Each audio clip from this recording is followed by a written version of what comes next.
Hello everyone, good day.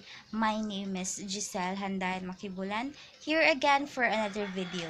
And for today's video, I'll be discussing about the subject-verb agreement. And without any further ado, let's start. So basically, there are 12 basic rules of the subject-verb agreement, and let's proceed directly to the rule number 1. The rule number 1 states that if the subject is singular, the verb must be singular too. So, for example, she writes every day. So, the word in an open close parenthesis, which is the word she, is our singular subject. That's why we are also using the singular verb, which is the word writes with an S.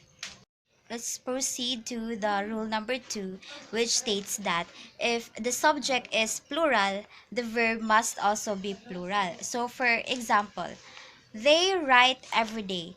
So, the word they is our plural subject. That's why we are also using the plural verb, which is the word write without an S. So, the plural verb agrees to the plural subject.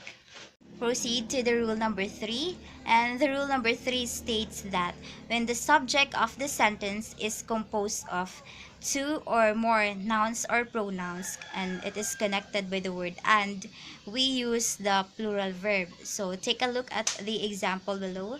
The doctoral student and the committee members write every day. So there are two nouns here, the doctoral student and the committee members, and it is connected by the word and, so we use the plural verb, which is the word write, again without an S. Next is the rule number 4, which states that when there is one subject and more than one verb, the verbs throughout the sentence must agree with the subject. So here's an example. Interviews are one way to collect data and allow researchers to gain an in-depth understanding of participants. So since our subject here is plural, which is the word interviews, ato sa gigamit nga verb is also plural. So duha ang verb ani nga sentence, the word are and the word allow. So it only means that our plural verb also agrees to our plural subject. Moving on to the rule number 5, which states that when a phrase comes between the subject and the verb, always remember that the verb still agrees with the subject and not to the noun or pronoun in the phrase following the object of the sentence. So, for example, the students as well as the committee members is excited.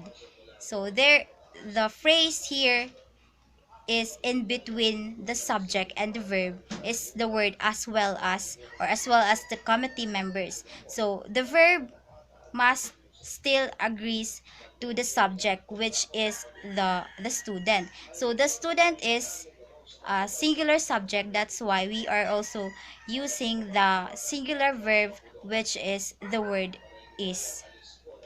Next is the rule number 6, which states that when two or more singular nouns or pronouns are connected by the word or nor, use a singular verb. So, example, the chairperson or the CEO approves the proposal before proceeding. So, there are two singular nouns here, the chairperson and the CEO, which is connected by the word or. So, it only means that we are using the singular verb, which is the word approves with an S. And that's the end of my report.